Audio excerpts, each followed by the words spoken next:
Hello everyone, welcome to Assamese classroom and myself Ankur. So আজি আমি এইটো ভিডিঅ'ত তোমালোকৰ simple present tense or present indefinite tense যেটো simple present tense আৰু present indefinite tenseৰ বিষয়ে আমি এই ভিডিঅ'টোত আজি আলোচনা কৰিম। তো ইয়াৰ আগৰ ভিডিঅ' এটাত ইয়াৰ আগত যিটো ভিডিঅ' আছিলে সেইটোত তোমালোকক মই টেন্সৰ এটা ধাৰণা দিবলৈ খুব যত্ন কৰিছিলোঁ। তো যদিহে তোমালোকে সেই ভিডিঅ'টো চোৱা নাই চাই ল'বা, ইয়াৰ ডেছক্ৰিপশ্যনতে এই ভিডিঅ'টোৰ ডেছক্ৰিপশ্যনতে লিংক দিয়া আছে। তো তাতে মই টেন্সৰ বিষয়ে এটা থুলমূল ধাৰণা দিছিলোঁ। আশা কৰিছোঁ তোমালোকৰ হেল্পফুল হ'ব। চ' ভিডিঅ'টো চাই ল'বা। তো আজি আমি কি ডিছকাছ কৰিম? Today will discuss about simple present tense or present indefinite tense. যে চিম্পল প্ৰেজেণ্ট টেন্স বা প্ৰেজেণ্ট ইনডেফিনিট টেন্সৰ বিষয়ে আমি আজি আলোচনা কৰিম বা ডিছকাছ কৰিম। তো first of all we need to know' that what is the simple present tense or present indefinite tense. তো আমি প্ৰথমতে কি জানিব লাগিব যে চিম্পল প্ৰেজেণ্ট টেন্স বা প্ৰেজেণ্ট ইনডেফিনিট টেন্স আচলতে কি হয়। তো চাই ল'বা। The simple present tense is one of the forms of present tense in English. তো কি কৈছে যে প্ৰেজেণ্ট টেন্সৰ এটা পাৰ্ট হয় which is used to describe habitual actions, unchanging situation, universal truth and fixed arrangements etc. তো সাধাৰণতে simple present টেন্সটো যিটো present টেন্সৰ এটা পাৰ্ট হয় সেইটো কি কৰিবলৈ ব্যৱহাৰ কৰা হয়, কি বুজাবলৈ বা কি বৰ্ণনা কৰিবলৈ? হেবিচুৱেল একশ্যন, যিবিলাক অভ্যাসবশত কাম বা অভ্যাসগত কাম। আনচেঞ্জিং চিটুৱেশ্যন, যিবিলাক চিটুৱেশ্যন চেঞ্জ নহয় হৈ থাকে সেইবিলাক বুজাবলৈ। ইউনিভাৰ্চেল ট্ৰুথ, যিবিলাক চিৰন্তন সত্য বা চিৰসত্য ঘটনা। এণ্ড ফিক্স এৰেঞ্জমেণ্ট, আৰু কিছুমান ফিক্স এৰেঞ্জমেণ্ট বুজাবলৈ কি ব্যৱহাৰ কৰা হয়? Simple present tense. The simple present tense is very simple to form just by using the base form of the verb. গতিকে তোমালোকে যদি ভাবিছা যে খুব টেন্সটো খুব টান হ'ব, তেনেকুৱা কোনো কথা নাই। তো মই ইয়াতে লিখিয়ে দিছোঁ যে কি the simple present tense is very simple, খুব চিম্পল হয় আৰু তাক চিম্পল বুলিয়ে কোৱা হ'ল। To form just by using the base form of the verb. মই সেই আগৰ ভিডিঅ'টোত তোমালোকৰ ভাৰ্বৰ বেছ ফৰ্মৰ কথা কৈছিলোঁ, পাষ্ট ফৰ্মৰ কথা কৈছিলোঁ, দেন পাষ্ট পাৰ্টিচিপলৰ কথা কৈছিলোঁ। তো ইয়াতে আমি কেনেকৈ চিম্পল প্ৰেজেণ্ট টেন্স ফৰ্ম কৰিব লাগিব যে ভাৰ্বটোৰ বেছ ফৰ্মটো, যিটো বেছিক ফৰ্মটো, সেইটো ব্যৱহাৰ কৰিব পাৰি। যেনেকৈ আই গ', ইউ গ', উই গ', দে গ'। ইয়াতে গ'ৰ যিটো বেছ ফৰ্ম আছে সেইটো ব্যৱহাৰ কৰা হৈছে। However the third person singular takes an S at the end. তো মই আগৰ ভিডিঅ'টোত তোমালোকক পাৰ্চনৰ কথা কৈছিলোঁ। তো পাৰ্চনৰ থাৰ্ড পাৰ্চন ছিংগুলাৰ নাম্বাৰ কথা কৈছে আমাক। থাৰ্ড পাৰ্চন ছিংগুলাৰ নাম্বাৰ আমাক কি আছিলে? হি, চি, ইট। মই কোনোবা ব্যক্তি এজনৰ নাম ক'লেও মই আগৰ ভিডিঅ'ত কৈছিলোঁ যে নীলিমক যদি আমি ক'ব যাওঁ, আমি যদি দৰ্শনাক ক'ব যাওঁ, আমি যদি প্লাবিতাক ক'ব যাওঁ, আমি যদি ৰূপমক ক'ব যাওঁ, আমি যদি কঞ্চিঙক ক'ব যাওঁ, সেইটো বুজাবলৈ কি হ'ব? সেইটো থাৰ্ড পাৰ্চন ছিংগুলাৰ নাম্বাৰ হ'ব। তো গতিকে যে কি কৈছিলে? Third person singular number takes an S at the end, যে ভাৰ্বটোৰ শেষত, at the end of the verb. তো ভাৰ্বটোৰ শেষত যেতিয়া ছাবজেক্টটো যদি থাৰ্ড পাৰ্চন ছিংগুলাৰ নাম্বাৰ হয়, খুব মনত ৰাখিবলগীয়া কথা। এইটো কথা সদায় মনত ৰাখিবা যে থাৰ্ড পাৰ্চন ছিংগুলাৰ নাম্বাৰ, যেতিয়া ছাবজেক্টটো থাৰ্ড পাৰ্চন ছিংগুলাৰ নাম্বাৰ হ'ব, তেতিয়া ইয়াৰ মেইন ভাৰ্বটো বা প্ৰিন্সিপাল ভাৰ্বটোৰ পাছত এছ বা ই এছ লাগিব। তেনেকৈ আই গ' যেনেকৈ হৈছিলে, হি গ' নহয়, হি কি হ'ব? গ'জ। চি গ'জ হ'ব, সুমন গ'জ, নীলিম গ'জ। তেনেকৈ ইয়াত ই এছ লাগিছে, জি অ' ই এছ লাগিছে। যদি আমি প্লে বুলি কওঁ যে সুমন প্লে, সুমন প্লে নহয়, কিন্তু সুমন প্লেজ হ'ব, P L A Y S, P L A Y E S নহয়। গতিকে কিছুমান শব্দত ই এছ লাগিব বা কিছুমান শব্দত এছ লাগিব। আৰু এটা চোৱা, the simple present tense is not use to express action happening নাও। তো চিম্পল প্ৰেজেণ্ট টেন্স ক'ত ব্যৱহাৰ কৰা নহয়, কোনটো বুজাবলৈ ব্যৱহাৰ কৰা নহয়? যে একশ্যন হেপেনিং নাও, যিটো ঘটনা বৰ্তমান সময়ত ঘটি আছে বা বৰ্তমান সময়ত যোনটো কাৰ্য হৈ আছে, সেইটো বুজাবৰ কাৰণে আমি কেতিয়াও চিম্পল প্ৰেজেণ্ট টেন্স ব্যৱহাৰ কৰিব নোৱাৰোঁ। আমি কি ব্যৱহাৰ কৰিব লাগিব তাত? মই তোমালোকক ইয়াৰ পাছৰ ভিডিঅ'টোত ক'ম যে to express the actions that happening now, সেইটো বুজাবলৈ, যিটো ঘটনা এতিয়া ঘটি আছে সেইখিনি বুজাবৰ কাৰণে আমি প্ৰেজেণ্ট কণ্টিনিউৱাছ টেন্স ব্যৱহাৰ কৰিম। তো ইয়াৰ পাছৰ ভিডিঅ'টোত যিটো মই তোমালোকৰ কাৰণে আপলোড কৰিম, সেই ভিডিঅ'টোত তোমালোকক মই প্ৰেজেণ্ট কণ্টিনিউৱাছ টেন্সৰ কথা ক'ম, তাত কেনেকৈ বৰ্তমান সময়ত হৈ থকা ঘটনাটো বুজোৱা যায়। তো চিম্পল প্ৰেজেণ্ট টেন্সত কি হৈছে? যিটো সাধাৰণভাৱে হয়, যিটো হেবিচুৱেল একশ্যন থাকে, অভ্যাসবশত কাম, যিটো আনচেঞ্জিং চিটুৱেশ্যন, ইউনিভাৰ্চেল ট্ৰুথ, যিটো চিৰন্তন সত্য, ফিক্সড এৰেঞ্জমেণ্ট আদি বুজাবলৈ কি কৰা হয়? যে চিম্পল প্ৰেজেণ্ট টেন্স ব্যৱহাৰ কৰা হয়। And it is very simple to form, যে এইটো ফৰ্ম কৰিবলৈ খুব চিম্পল হয়, just by using the base form of the verb. আৰু থাৰ্ড পাৰ্চন ছিংগুলাৰ নাম্বাৰ কি হয় the third person singular number takes a S or E S এছো হ'ব পাৰে ই এছো হ'ব পাৰে হা চ' যোনটো থাৰ্ড পাৰ্চন ছিংগুলাৰ নাম্বাৰ যদি ছাবজেক্ট হয় কি হ'ব যে ভাৰ্বটোৰ মেইন ভাৰ্বটোৰ পাছত এছ বা ই এছ এটা লগ লাগিব তো the use of simple present tense ক'ত ব্যৱহাৰ কৰা হয় তোমালোকক মই দেখাই দিছোঁ two express habitual actions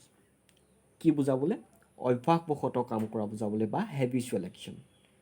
I always get up early in the morning যে মই ৰাতিপুৱা সদায় সোনকালে শুই উঠোঁ মোৰ দেৰি হয় বাৰু দেই উঠা তো কৈছে যে মই সদায় ৰাতিপুৱা সোনকালে শুই উঠোঁ সেইটো তোমাৰ এটা অভ্যাস হয়নে বা মোৰ এইটো অভ্যাস হয়নে গতিকে সেই অভ্যাসবশতঃ যিটো কাম হয় সদায় হৈ থাকে তেনেকুৱা ধৰণৰ বুজাবলৈ কি লিখা হয় যে চিম্পল প্ৰেজেণ্ট টেন্স লিখা হয় I always get up early in the morning মই সদায় ৰাতিপুৱা সোনকালে শুই উঠোঁ he always goes to school তেওঁ সদায় স্কুললৈ যায় সিটো কি হয় থাৰ্ড পাৰ্চন ছিংগুলাৰ নাম্বাৰ তো সেইকাৰণে গ'ৰ পাছত কি লাগিছে য়েছ লাগিছে হ'ল দেন আহিলে আমাৰ যিটো চিম্পল প্ৰেজেণ্ট টেন্সৰ ছেকেণ্ড ইউজটো টু এক্সপ্ৰেছ ইউনিভাৰ্চেল ট্ৰুথ যিটো চিৰন্তন সত্য ঘটনা তো চিৰন্তন সত্য ঘটনা বা ইউনিভাৰ্চেল ট্ৰুথ বুজাবলৈ কি লিখা হয় যে চিম্পল প্ৰেজেণ্ট টেন্স লিখা হয় দ্য ছানটো কি থাৰ্ড পাৰ্চন ছিংগুলাৰ নাম্বাৰ সূৰ্য কেইটা আছে এটাই আছে গতিকে সেইটো third person singular number the sun rises in the east ৰাইজৰ পাছত এছ লাগিছে গতিকে চিৰন্তন সত্য ঘটনা বুজাবলৈ কি লিখা হয় চিম্পল প্ৰেজেণ্ট টেন্স দেন এইটো আমাৰ the sun rises in the east মানে সূৰ্য পূবত উদয় হয় the earth moves round the sun পৃথিৱীখন সূৰ্যৰ চাৰিওফালে ঘূৰে কেতিয়াবা নুঘূৰা হৈ যাব নেকি নাযায়তো কেতিয়াও বা পৃথিৱীখন সূৰ্যৰ চাৰিওফালে নুঘূৰি অন্য গ্ৰহৰ বৃহস্পতি গ্ৰহৰ চাৰিওফালে ঘূৰিব নেকি নুঘূৰেতো সূৰ্যৰ চাৰিওফালে ঘূৰি থাকিব গতিকে সেইটো কি হৈছে কি চিৰন্তন সত্য ঘটনা গতিকে আমি কি পালোঁ অভ্যাসবশতঃ কাম আৰু চিৰন্তন সত্য ঘটনা habitual action and universal truth then to give instruction or direction যে নিৰ্দেশ দিবৰ বাবে কেতিয়াবা আমি কি ব্যৱহাৰ কৰোঁ চিম্পল প্ৰেজেণ্ট টেন্স ব্যৱহাৰ কৰোঁ এইটো চোৱা you walk for 200 metres then you এইটো মতে ইয়াৰ্ণ লিখিলোঁ হা মোৰ টাইপিং কৰোঁতে ভুল হৈ গ'ল দেন ইউ টাৰ্ণ লেফ্ট কৰি ল'বা তোমালোকে তো ইউ ৱাক ফৰ 200 মিটাৰ্ছ যে মই কোনোবা এজন ব্যক্তিক কৈছোঁ যে তুমি 200 মিটাৰ খোজকাঢ়িবা দেন ইউ টাৰ্ণ লেফ্ট ইয়াৰ নহয় হা টি ইউ আৰ এন কৰি ল'বা তাৰপিছত তুমি বাওঁফালে ঘূৰিবা বাওঁফালে ঘূৰাটো কেতিয়া হ'ব বৰ্তমান সময়ত হৈ যাব সেইটো পাছত হ'ব 200 মিটাৰ খোজকাঢ়ি যোৱাৰ পাছত হ'ব গতিকে সেইটো কি হ'ব লাগে হিচাপ মতে ফিউচাৰ টেন্স হ'ব লাগে ভৱিষ্যতকাল হ'ব লাগে কিন্তু মই তেওঁক যিহেতু কি কৰিলোঁ নিৰ্দেশ দিলোঁ বা তেওঁক কৈ দিলোঁ ডাইৰেকশ্যন এটা দিছোঁ বা ইনষ্ট্ৰাকশ্যন দিছোঁ মই গতিকে সেইটো ইনষ্ট্ৰাকশ্যন বা ডাইৰেকশ্যন দিবৰ কাৰণে আমি যেতিয়া যিবিলাক চেণ্টেন্স ব্যৱহাৰ কৰোঁ লিখোঁ সেইবিলাক চেণ্টেন্সত কি লিখা হয় simple present tense you walk for 200 metres then you turn left you will turn left নহয় তাত কাৰণ সেইটো আমি নিৰ্দেশ দিছোঁ কিন্তু সেইটো কাম ভৱিষ্যতেহে হ'ব বৰ্তমান সময়ত নহয় কিন্তু 200 মিটাৰ খোজ কঢ়াৰ পাছতহে হ'ব then to express fixed arrangement present or future যে ভৱিষ্যতকাল বা বৰ্তমান কাল যিকোনো সময়ত ফিক্সড এৰেঞ্জমেণ্ট যিটো হ'বই ভৱিষ্যতে কোনো এটা কাম নিশ্চিত অৰ্থত কৰা বুজাবলৈ যে নিশ্চিত অৰ্থত যেতিয়া কৰিবলৈ বুজোৱা হ'ব সেইটো কি হয় ফিউচাৰ টেন্সৰ বাক্য হ'লেও আমি কিন্তু প্ৰেজেণ্ট টেন্সৰ হ'লেতো প্ৰেজেণ্ট টেন্সত লিখিমেই কিন্তু ফিউচাৰ টেন্সৰ বাক্য হ'লেও আমি কিহত লিখিম সেইটো প্ৰেজেণ্ট টেন্সত লিখিম the train starts at 9 o'clock the train will start আমি লিখা নাই দ্য ট্ৰেইন ষ্টাৰ্টছ মানে ট্ৰেইনখন 9টা বজাত যাব গতিকে সেইটো যাবই ট্ৰেইনখন নোযোৱাৰ কোনো কথা নাই চ' আমি কি লিখিম সেইটোত চিম্পল প্ৰেজেণ্ট টেন্স লিখিম the train starts at 9 o'clock গতিকে ফিক্স এৰেঞ্জমেণ্টবিলাক যিবিলাক নিশ্চিত অৰ্থত কাম কৰা বুজাবলৈ কি যদি ভৱিষ্যতৰ কালৰ কথাও থাকে বা প্ৰেজেণ্ট টেন্সৰ হ'লেতো প্ৰেজেণ্ট টেন্স লিখিমেই ভৱিষ্যত কালৰ কথা থাকে আমি কি লিখিম তেতিয়া যে চিম্পল প্ৰেজেণ্ট টেন্স লিখিম দেন চোৱা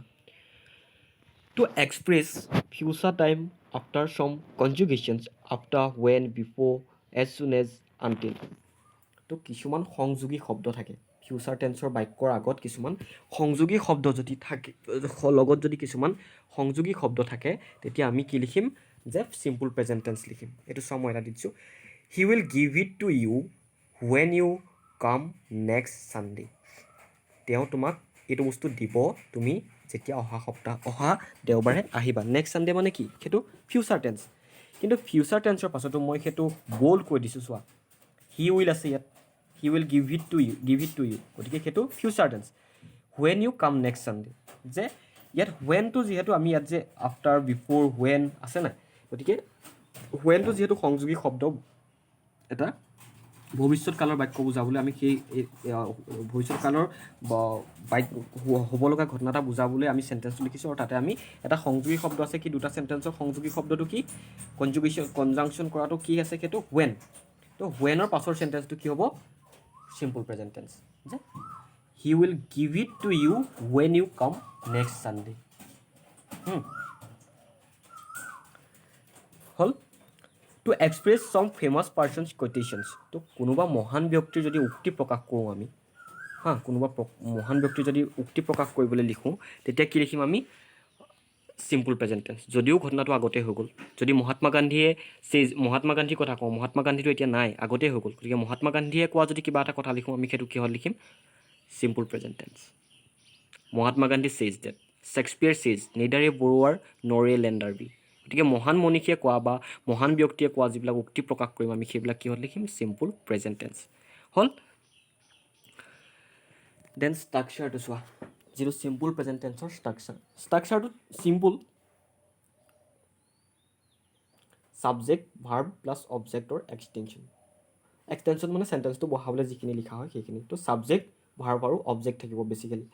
তো আই প্লে কেৰম মই আগৰ ভিডিঅ'টো তোমালোকক কৈছিলোঁ আইটো কি হয় subject play to verb carrom মই কেৰম খেলোঁ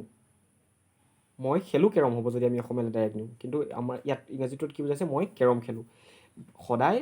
ছাবজেক্টৰ পাছত ভাৰ্ব বহে ইংৰাজীত গতিকে ষ্ট্ৰাকচাৰটো কি হৈছে চিম্পল প্ৰেজেণ্ট টেন্সৰ subject plus verb plus object or extension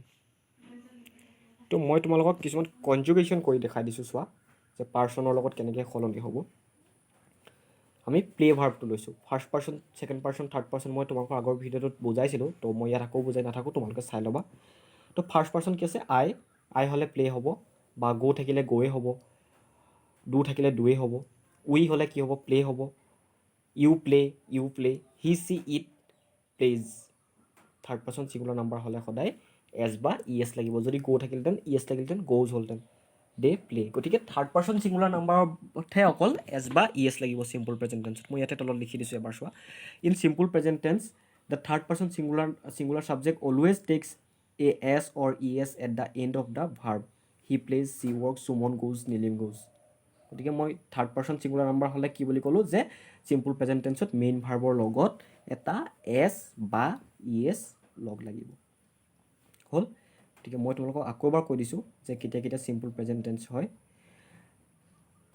two express habitual action অভ্যাসবশত কাম কৰা বুজাবলৈ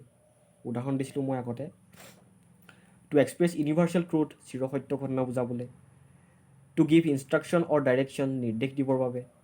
two express fix arrangement present or future ভৱিষ্যৎকালত হ'লেও বা বৰ্তমান কালত হ'লেও কোনো কাম নিশ্চিত অৰ্থত বুজাবলৈ কি লিখা হয় যে চিম্পল প্ৰেজেণ্ট টেন্স লিখা হয় to express future time after some conjunction after when before as soon as until তো until as soon as before when after আদি কিছুমান কনজাংচন যদি ফিউচাৰ টেন্সৰ বাক্য এটাত থাকে আমি সেই কনজাংচনটোৰ পাছৰখিনি কিহত লিখিব লাগিব চিম্পল প্ৰেজেণ্ট টেন্সত লিখিব লাগিব মই এটা উদাহৰণ দি দিছিলোঁ তোমালোকক he will give it to you when you come next Sunday then আহিলে আমাৰ কি to express some famous persons quotation কিছুমান মহান ব্যক্তিৰ কোটেশ্যন যদি আমি প্ৰকাশ কৰোঁ সেইটোক আমি কিহত লিখিম চিম্পল প্ৰেজেণ্ট টেন্সত লিখিম শ্বেক্সপিয়াৰ চেজ নেইডাৰ এ বৰুৱাৰ নৰ এ লেণ্ডাৰ বি আৰু ষ্ট্ৰাকচাৰটো কি হ'লে ইয়াতে subject plus verb plus object তো আই প্লে কেৰম হ'ল উই প্লে কেৰম হ'ব ইউ প্লে কেৰম হ'ব হি প্লেজ হ'ব হি হ'লে প্লেজ হ'ব হি হ'লে গ'জ হ'ব চি হ'লে গ'জ হ'ব প্লেজ হ'ব নীলিম হ'লে গ'জ হ'ব কনচিং হ'লে গ'জ হ'ব দৰ্শনা হ'লে গ'জ হ'ব জিম্পি হ'লে গ'জ হ'ব গতিকে যদি থাৰ্ড পাৰ্চন ছিংগুলাৰ নাম্বাৰ হয় কি হ'ব সেইটো সদায় মেইন ভাৰ্বটোৰ লগত এটা এছ বা ই এছ লগ লাগিব তো সেইটো হ'ল তোমালোকৰ চিম্পল প্ৰেজেণ্ট টেন্স গতিকে আশা কৰিছোঁ তোমালোকৰ বুজি পোৱাত সমস্যা নহ'ব চাগে যদি কিবা বুজিবলৈ বাকী থাকে বা কিবা কোনো ধৰণৰ তোমালোকৰ প্ৰব্লেম থাকে কোনো ধৰণৰ ডাউট থাকে কোনো ধৰণৰ কুৱেৰি থাকে তেন্তে প্লিজ তোমালোকে কমেণ্ট বক্সত কমেণ্ট কৰিবা মই ইয়াৰ পাছৰ যিটো ভিডিঅ' বনাম সেই ভিডিঅ'টোত তোমালোকৰ সেই প্ৰব্লেমবিলাকক মই ছল্ভ কৰি দিবলৈ এটা চেষ্টা কৰিম আৰু মই এতিয়াই কৈ দিছোঁ তোমালোকক ইয়াৰ পাছত চিম্পল প্ৰেজেণ্ট টেন্সৰ যিটো ভিডিঅ' হ'ল তাৰ পাছত তোমালোকক মই ইয়াৰ পাছৰ ভিডিঅ'টোত প্ৰেজেণ্ট কণ্টিনিউৱাছ টেন্সৰ বিষয়ে ক'ম আৰু প্ৰেজেণ্ট কণ্টিনিউৱাছ টেন্স কেনেকৈ কৰে ক'ত ব্যৱহাৰ কৰা হয় আমি সেইবোৰ ভালদৰে আঁতিগুৰি মাৰি এটা ডিছকাছ কৰিবলৈ ট্ৰাই কৰিম তো আশা কৰিছোঁ তোমালোকৰ হেল্পফুল হ'ব চ' থেংক ইউ অল